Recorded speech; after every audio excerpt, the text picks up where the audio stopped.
अस्सलाम वालेकुम। Chapter number 14 आज हमने स्टार्ट करना है। चैप्टर नंबर 14 का नेम है atmosphere. Examination point of view से ये चैप्टर देखा जाए तो बच्चे ये अमूमन शॉर्ट क्वेश्चन के लिए ज़्यादा इंपॉर्टेंट है। एटमॉस्फेयर, अगर प्रीवियस बोर्ड की बात की जाए तो बच्चे इसमें सिर्फ और सिर्फ शॉर्ट क्वेश्चन आते हैं और MCQs आ रहे होते हैं। आपकी बुक के अंदर सिर्फ और सिर्फ दो ही चैप्टर ऐसे हैं जिसमें से लॉन्ग क्वेश्चन नहीं आता, यानी कि इस चैप्टर में से लॉन्ग क्वेश्चन नहीं आना, शॉर्ट क्वेश्चन और MCQs आ रहे होते हैं। तो दो चैप्टर कौन कौन से, एक organic chemistry, I think chapter number 11 है, और ये चैप्टर नंबर 14 है। ये दो चैप्टर ऐसे हैं जहाँ से सिर्फ और सिर्फ शॉर्ट क्वेश्चन और MCQ आते हैं, लॉन्ग क्वेश्चन यहाँ से नहीं बन रहा था, यूजुअली कह रहा हूँ। सही है। अब इसके बाद हमारे पास, क्योंकि ये शॉर्ट क्वेश्चन के लिए ज़्यादा इंपॉर्टेंट है, तो कोशिश करूँगा कि चैप्टर आपको इसी तरह से बता दूँ, थोड़ा बहुत लिखवा दूँ कि जिस तरह शॉर्ट क्वेश्चन बनता है उसका आंसर क्या आना है, ताकि आपके लिए थोड़ा सा आसान हो जाए। लेकिन बातें मेन समझने वाली हैं। तो पहले नंबर पर स्टार्टिंग में इंट्रोडक्शन में सही एक शॉर्ट क्वेश्चन आता है, वह कहता है write down the natural ecosystem या natural system. Write down the natural system, natural system of our earth, of our earth. हमारी जमीन के नेचुरल सिस्टम के नाम लिख दें। Write down the natural systems of our earth, names, write down the names of, name सिर्फ लिखने होते हैं बच्चे। चार नेचुरल सिस्टम हमारी जमीन के, कुछ के नाम आपने सुने हैं। पहले नंबर पे बायोस्फीयर, बायोस्फीयर, यह आपने कहाँ पढ़ा हुआ है? बायोलॉजी में। सही। इसके बाद सेकंड नंबर पे एटमॉस्फेयर, जो हमने इस चैप्टर पूरे का पूरा एटमॉस्फेयर है, इसमें डिस्कस करना है, एटमॉस्फेयर। सी नंबर में हमारे पास तीसरे नंबर पर मौजूद है लिथोस्फेयर। यह आपकी पहाड़ वगैरह, ज़मीन वगैरह इसी के ज़मरे में आ रही होती है लिथोस्फेयर में, लिथोस्फेयर। और फोर्थ नंबर पर मौजूद है हाइड्रोस्फेयर, हाइड्रोस्फेयर। हाइड्रो का मतलब क्या होता है? वाटर, यानी कि वो स्फेयर या ज़मीन का वो हिस्सा जहाँ पर पानी है उसको हम नाम देंगे हाइड्रोस्फेयर का। जहाँ पर पहाड़ियाँ वगैरह या ज़मीन वगैरह है उसको नाम दे रहे होते हैं लिथोस्फेयर का। एटमॉस्फेयर यानी कि हवा को पूरा अर्ज कहते हैं, और बायोस्फेयर यानी कि जहाँ पे ज़मीन के ऊपर लाइफ एग्जिस्ट करती है वो बायोस्फेयर के ज़मरे में आ रहा होता है। ये चार नेचुरल सिस्टम है हमारी ज़मीन के। अब इसके बाद हमारे पास, क्योंकि इस चैप्टर हमने बेसिकली डिस्कस करना है एटमॉस्फेयर को, अब हेडिंग दे दो एटमॉस्फेयर। एटमॉस्फेयर में ना पहले नंबर पे एक शॉर्ट क्वेश्चन पूछा जाता है पास पेपर में, काफ़ी दफ़ा ये सबसे मोस्ट इंपॉर्टेंट शॉर्ट क्वेश्चन है इस चैप्टर का। तो वो कहता है define atmosphere, define atmosphere, atmosphere and right down the, and right, और लिख दें write down the composition of dry air, composition of dry air, dry air, और खुश्क हवा के कंपोजिशन लिख दो। देखो ये हमारे पास ज़मीन है ना, ये ज़मीन है सपोज कर लो। अब इस ज़मीन के इर्द गिर्द गैसों का एक गिलाफ है, यानी कि इसको चारों तरफ से किसने घेरा हुआ है? गैसों ने। और ज़मीन के करीब करीब गैसों की मिकदार ज़्यादा होती है, लेकिन जिस तरह हम ज़मीन से दूर दूर जाते रहते हैं इन गैसों की मिकदार ऐसा ऐसा क्या होती जाती है? कम होती जाती है। इन गैसों की मिकदार ऐसा ऐसा क्या होती जाती है? कम होती जाती है। सही है। तो ये इस तरह है। अब ये जो ज़मीन के अंदर गैसों का गिलाफ सा बना हुआ है, इन्वेल्प, इंग्लिश के अंदर इसको इन्वेल्प कहते हैं, उर्दू के अंदर प्रॉपर वर्ड जो यूज़ किया गया है वो है गिलाफ। अब गिलाफ कौन सी चीज़ होती है? अब देखो कुरान पाक का गिलाफ होता है, क्या होता है? कुरान पाक का भी एक गिलाफ होता है। वो क्या कहता है? कुरान पाक को चारों तरफ से घेर लेता है। अब उर्दू के अंदर इसको लिफाफा कहते हैं, इन्वेल्प यूज़ किया गया। इन्वेल्प का मतलब गिलाफ भी कह सकते हैं और लिफाफा भी कह सकते हैं। सही है। तो कहते हैं ज़मीन के इर्द गिर्द जो मुख्तलिफ गैसों का गिलाफ है या इन्वेल्प है, उस चीज़ को हम नाम दे रहे हैं एटमॉस्फेयर का। क्या नाम दे रहे हैं? एटमॉस्फेयर का। तो सबसे पहले डेफिनेशन क्या बनेगी? इन्वेल्प ऑफ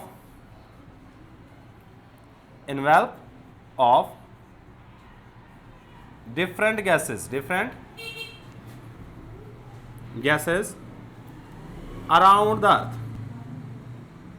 the earth, जमीन के इर्द गिर्द मुख्तलिफ गैसों का जो गिलाफ है is called, इसको हम नाम दे रहे होते हैं is called एटमॉस्फेयर, इसका नाम देंगे एटमॉस्फेयर का नाम दे रहे होते हैं। बच्चे इसके बाद बात कर रहे थे कंपोजिशन की, मतलब जो हमारे पास एटमॉस्फेयर है इसमें कौन कौन सी गैस कितने कितने परसेंट पाई जाती है, ये चीज़ हमने देखनी है यहाँ पे। तो इसके लिए बच्चे एक छोटा सा टेबल बना लो, ये टेबल काफ़ी ज़्यादा इंपॉर्टेंट है एमसीक्यू के हवाले से, और शॉर्ट क्वेश्चन में तो आता ही आता है। सही, यहाँ पे हम नेम ऑफ एलिमेंट लिखेंगे या नेम ऑफ गैस, और यहाँ पे हमारे पास क्या आ जाएगी परसेंटेज, मतलब ये हवा के अंदर या एटमॉस्फेयर के अंदर वो गैस कितने परसेंट पाई जाती है। तो बच्चे सबसे पहले 4 गैसों का हमने यहाँ पे जिक्र करना है। 4 गैसें कौन कौन सी हैं? सबसे टॉप के ऊपर होगी नाइट्रोजन गैस, सबसे टॉप पे नाइट्रोजन है, फिर सेकंड नंबर पे हमारे पास मौजूद है ऑक्सीजन, फिर हमारे पास आ जाती है आर्गॉन, और लास्ट में हमारे पास कार्बन डाइऑक्साइड गैस CO2। सही, नाइट्रोजन की परसेंटेज देखी जाए तो हवा के अंदर 78% है, 78%। ऑक्सीजन की परसेंटेज देखी जाए तो ये होती है 21%, आपकी बुक में 20.98 समथिंग लिखा हुआ है, आप राउंड ऑफ करके लिख लोगे तो भी कोई फर्क नहीं पड़ेगा। आर्गॉन की परसेंटेज है 0.93%, और कार्बन डाइऑक्साइड की परसेंटेज होती है 0.03%। तो ये मुख्तलिफ गैसेस की परसेंटेज है हमारी हवा के अंदर। तो अब ना यहाँ पे 2 MCQ पूछे जाते हैं, ये पास पेपर में ये MCQ काफ़ी दफ़ा पूछे जा चुके हैं कि अगर हम ज़मीन से ऊपर की तरफ जाते हैं, मतलब अगर ज़मीन से तकरीबन 11 किलोमीटर ऊपर जाएं, कितने? 11 किलोमीटर, आपके एटमॉस्फेयर का 75% गैसेस पहले 11 किलोमीटर में, यानी ज़मीन से ऊपर की तरफ अगर 11 किलोमीटर जाते हैं ना तो 75% of atmosphere gases are present in first 11 kilometre. अगर मैं ज़मीन से तकरीबन 30 किलोमीटर जाऊं, कितने? 30 किलोमीटर तक जाऊं तो तकरीबन आपके एटमॉस्फेयर की 99% गैसें पहले 30 किलोमीटर के अंदर मौजूद है। पहले 30 किलोमीटर के अंदर 99% गैसें मौजूद हैं। अगर ज़मीन से ऊपर की तरफ, मतलब अगर मैं कहूँ यजमान से बहावलपुर का जो फासला है वो है तकरीबन 30-32 किलोमीटर, मतलब आप यजमान से बहावलपुर जाते हैं 32 किलोमीटर लगते हैं। अगर इसी तरह आप ज़मीन से ऊपर की तरफ जाओ तो आपका 99% एटमॉस्फेयर ख़त्म हो जाएगा, उसके बाद तकरीबन ऑलमोस्ट कह सकते हैं कि स्पेस स्टार्ट हो जाएगी। और ये बात सबसे मोस्ट इंपॉर्टेंट है कि ज़मीन के इर्द गिर्द, ये ज़मीन के करीब करीब गैसों की मिकदार ज़्यादा होती है, जबकि ज़मीन से दूर गैसों की मिकदार कम होती है। ये बात याद रखिए। अब यही 2 MCQ पूछे जाते हैं। इन first 11 kilometre 75% of Earth atmosphere gases are present. In first 30 kilometer, almost 99% of earthly gases are present, या atmospheric mass are present, जो मर्जी आप वर्ड लिख सकते हो। तो मैं इसको ना लिखूंगा नोट बना के, जो भी चीज़ मैं नोट बनवा के लिखवाऊँ तो बच्चे याद रखिएगा वो चीज़ इंपॉर्टेंट होगी फॉर MCQ। किस लिहाज से इंपॉर्टेंट होगी? MCQ के हवाले से काफ़ी ज़्यादा इंपॉर्टेंट होगी। तो यहाँ पे अगर देखा जाए तो पहले नंबर पे MCQ जो पूछा जाता है वो ये है कि 75% of atmosphere is lie in first 11 kilometre. पहले 11 किलोमीटर में आपके एटमॉस्फेयर का तकरीबन 75% हिस्सा पाया जाता है। इसके बाद सेकंड नंबर में हमारे पास जो चीज़ मौजूद है, पहले 30 किलोमीटर में 99% अर्थ एटमॉस्फेयर का पाया जाता है। 99% ऑफ अर्थ एटमॉस्फेयर, या 99% of atmosphere is line first 30 kilometre. पहले 30 किलोमीटर में तकरीबन 99% आपकी ज़मीन का हिस्सा पाया जाता है। कितने परसेंट पाया जाता है? 99%। तो ये 2 शॉर्ट क्वेश्चन हो गए। अब इसके बाद जो हमारे पास आती है वो है लेयर्स ऑफ अर्थ या लेयर्स ऑफ एटमॉस्फेयर। नेक्स्ट क्या है हमारे पास, इसको थोड़ी देर रीड कर रहा हूँ, अब इसको समझ लीजिए, काफ़ी ज़्यादा इंपॉर्टेंट टॉपिक है ये वाला भी। इसमें ना आपने कुछ चीज़ें याद रखनी है। क्वेश्चन कुछ इस तरीके से पूछा जाता है, वो कहता है write down the names of write down the names of layers of atmosphere, layers of atmosphere, हमारी लेयर्स ऑफ एटमॉस्फेयर के सिर्फ और सिर्फ आपने नाम लिखने। क्या लिखने हैं? सिर्फ और सिर्फ नाम लिखेंगे। देखो अब ज़मीन से ऊपर की तरफ जाते हैं ना, ये हमारे पास ज़मीन है। अब मैं ना ज़मीन का सिर्फ इतना हिस्सा बना रहा हूँ, ऊपर वाला, बात समझ लोगे ना? यानी है तो गोल, चलो मैं पूरी बना लेता हूँ। सही है, हमारे पास ये क्या है? हमारे पास अर्थ है। अब इसके इर्द गिर्द क्या है? गैसें मौजूद हैं। कहते हैं तकरीबन ज़मीन से 12 किलोमीटर ऊपर की तरफ जाए ना, तकरीबन 12 किलोमीटर, इतने हिस्से को मैं यहाँ से लेके इतने हिस्से में जो इलाका पाया जाता है इसको हम नाम दे रहे होते हैं ट्रोपोस्फेयर का। क्या नाम दे रहे होते हैं? ट्रोपोस्फेयर। नाम याद रखना है बस। सही है। अब इसके बाद ज़मीन से तकरीबन 50 किलोमीटर ऊपर जाया जाए ना, यानी 12 से 50 किलोमीटर के दरमियान का जो इलाका है ना, इसको हम नाम दे रहे होते हैं स्ट्रेटोस्फेयर। उससे ऊपर की तरफ जाया जाए तो हमारे पास आता है मीजोस्फेयर, मीजोस्फेयर। और इसकी बुलंदी अगर देखी जाए तो ज़मीन से तकरीबन 85 किलोमीटर होती है। सही है, यानी कि 50 से 85 किलोमीटर के दरमियान का जो इलाका है वो कौन सा है? मीजोस्फेयर। और इसे बाहर वाला इलाका अगर देखा जाए तो इसका ज़मीन से अगर फासला देखोगे तो ये 120 किलोमीटर बनेगा। और इसको हम नाम दे रहे होते हैं थर्मोस्फेयर, थर्मोस्फेयर। ये 4 लेयर्स हैं हमारे एटमॉस्फेयर की, troposphere, stratosphere, mesosphere and thermosphere. सही है। तो अब यही बातें हमने यहाँ पे लिखनी है। मैं यहाँ पे थोड़ा सा रेज करूँगा, बातें मेनली आपको समझ आनी चाहिए। सही है। तो इस तरह एक टेबल सा बनाएंगे हम, जिसके अंदर हम हाइट वगैरह का डिस्कस करेंगे। हर एक लेयर की हाइट कितनी है, हर एक लेयर का टेम्परेचर कितना है। सही है। यहाँ पे हम लिखेंगे name of layer, height and temperature. यहाँ पे क्या आएगा? Name of layer. बच्चा अगर आपको नेम ऑफ लेयर आता है तो आप सिर्फ नाम भी लिख के 2 नंबर आपके आ जाएंगे। सही है। इसके बाद सेकंड नंबर पे हम बात करेंगे हाइट की, और थर्ड नंबर पे इनमें टेम्परेचर रेंजेस की बात करेंगे, टेम्परेचर रेंजेस। 4 हमारे पास लेयर्स हैं, troposphere, stratosphere, mesosphere and thermosphere. बच्चे अगर हाइट की बात की जाए तो ये 0 से लेकर 12 किलोमीटर तक, यानी कि ज़मीन से स्टार्ट करके ऊपर इधर 12 किलोमीटर तक जाएं तो आपकी हाइट जो इस इलाके में जो भी गैसें पाई जाती हैं वो आ रही होती है ट्रोपोस्फेयर में। किस में आ रही होती हैं? ट्रोपोस्फेयर। इसके बाद स्ट्रेटोस्फेयर, 12 किलोमीटर से 50 किलोमीटर का जो इलाका है वो किसके ज़मरे में आ रहा होता है? स्ट्रेटोस्फेयर के। इसके बाद है मीजोस्फेयर। मीजोस्फेयर 50 किलोमीटर से 85 किलोमीटर तक का इलाका किसके ज़मरे में आएगा? मीजोस्फेयर के। और लास्ट वाली चीज़ है हमारे पास थर्मोस्फेयर, 85 किलोमीटर से अबव 120 किलोमीटर तक का इलाका कहलाता है थर्मोस्फेयर। अच्छा, ये आपकी बुक में 4 लेयर्स का नाम दिया गया, लेकिन एक लेयर और भी होती है, वो होती है आइनोस्फेयर। आइनोस्फेयर वो इससे बाहर वाली साइड पे होती है। और ये जो हाइट्स दी हुई है ना, 12, 50, 85 और 120 किलोमीटर, ये फिक्स नहीं है।